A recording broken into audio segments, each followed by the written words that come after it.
Hi, Mizzo here. I have my friend with me. This is my partner. We live together. His name is Matthew.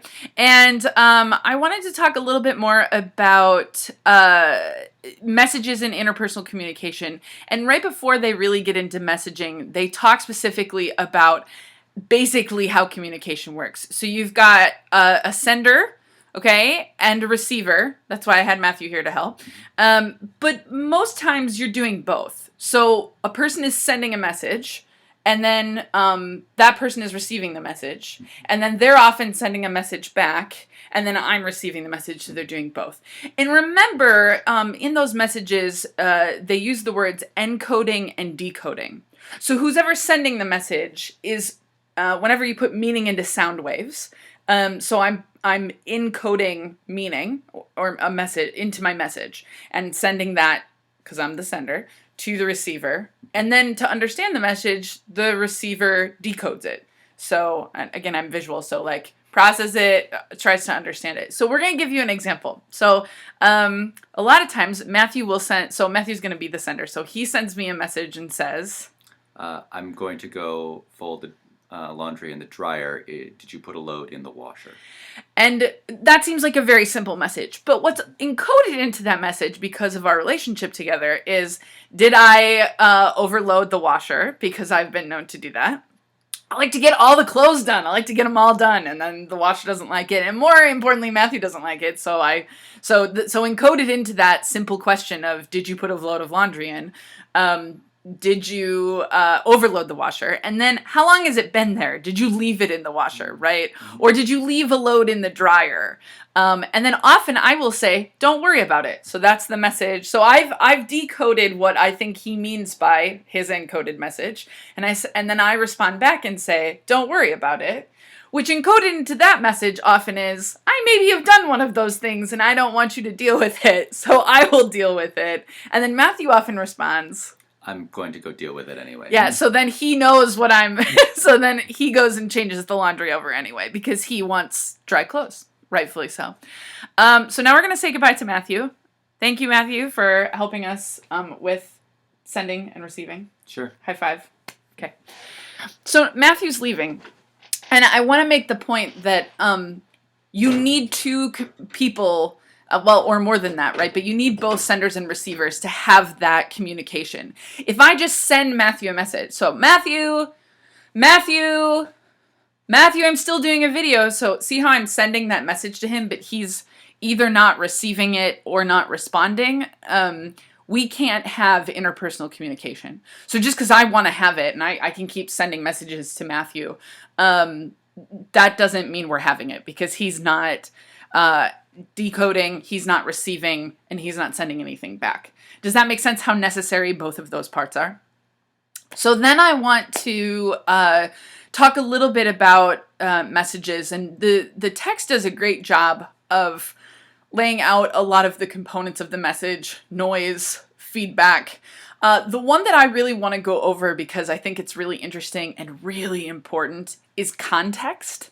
So the text lays out 4 different types of contextual things that are important, or dimensions is basically what they call them.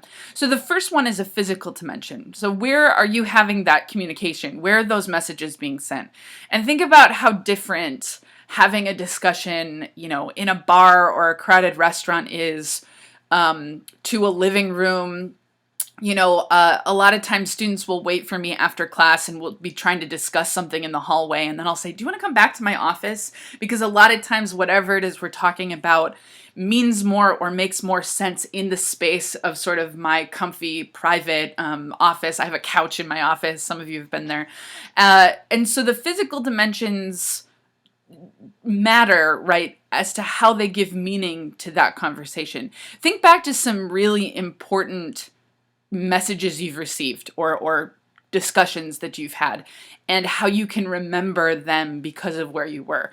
My father was diagnosed with a brain tumor no one's ever had before, and I don't remember the details of getting that message. I remember right before, and I remember everything that happened afterwards, but I do remember being in the kitchen and how in this home that we'd all lived in for 30 years, that in the kitchen, in that space where we'd had all these family dinners, and now we're at the table, and we weren't even sitting in our spots, right? We were at the table, and we were getting this information, and how that physical dimension, I mean, that would have been totally different if my sister and I would have been at the doctor with them when my dad found out, or had we been at a friend's house, all of us together talking, So also, when growing up, we had a hot tub, and a lot of times when we were going to discuss difficult things, or even just the week, right, we would all go get our suits on and get in the hot tub. But I have a very clear memory of my grandfather going through health issues when I was much younger.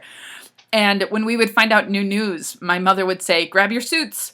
And we just go put our suits on. She wouldn't even tell us what it is, because we had to be in the hot tub, right? And all there in the water, in our bathing suits, discussing important things, because that physical dimension was really important. The next dimension is a social psychological dimension.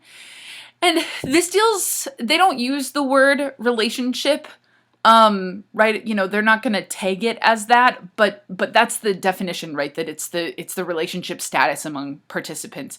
And so something as simple as, "Hi, how are you?" Right? So if I say, "Hi, how are you?" to a stranger, okay, or to someone I barely know, that's going to have a totally different meaning than, so I have a friend in town, her name's Amanda, and we both work full-time jobs, we both have master's degrees, we are sort of each other's person that we discuss academic, things, and then connected with how our lives are going or how our stress. So when her and I ask each other, "How are you?" right? "Hi, how are you?" It's this loving, like, "How's your day going? Are you overwhelmed? Did you go to yoga this week?" Right? So we have a very specific way. When my mother asks, "Hi, how are you?"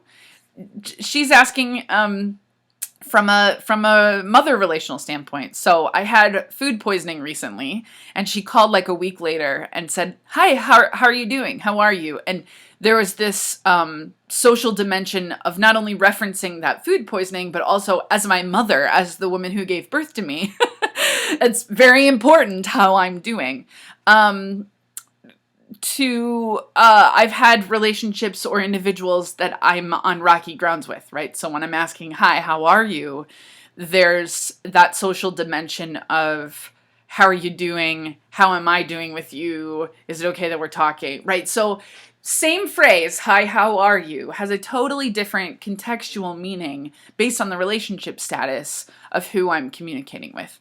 And obviously that's just one example, right? There's plenty of examples of how that psychological connection changes meaning, right, in our relationships. The third one is temporal or time dimension. And this really deals with how events occur and the distance or time relationship to those events occurring. The example they give in the book is about sickness, right? So if I make a joke and I'm making a joke about illness, and I make that joke just to a group of individuals, and the book says that we're at a gym, right? Versus if I make it to a friend who just had sickness happen in their life, that the relationship between the joke and the timing of the sickness, will mean something. This also, we can see this socially, right? So do you remember when Kesha's Die Young came out? How's it go? Young, dun, dun. Do you know what I'm talking about? Kesha's Die Young. Go Google it. Go rock out to it. So that song came out, and they played it on the radio, and everybody jammed along.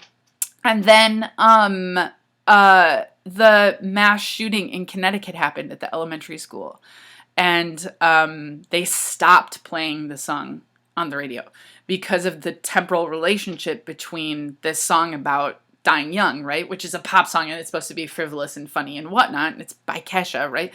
To this really real event of these young individuals in an elementary school being shot and killed.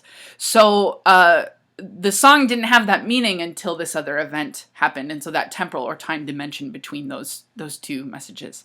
And then finally, the cultural dimension. So what are the norms, the expectations or beliefs, attitudes of groups communicating in the culture and how they've been raised. So if you're in France and you do the double cheek kiss, right? Do you know the mwah, mwah? That's a totally accepted normative cultural communication, right? But if I walk up to someone here, anybody, and I do the double cheek kiss, especially because I don't speak French, don't have a French accent, that's not normative in our culture, right? If you're walking down the street and you just slap somebody on the ass, that's not a normative thing, right, in our current social culture. But if you're in a football game, because of the cultural norms of football, and you slap somebody on the ass, what does that mean? Good job, right? So the cultural dimension changes the meaning of those messages. I really wanted to talk about these 4 things because I think they're super important for how we understand messages and how we give meaning to those acts of communication, and then how those are how we're understanding those in conjunction with the interpersonal connection or the connection with other people.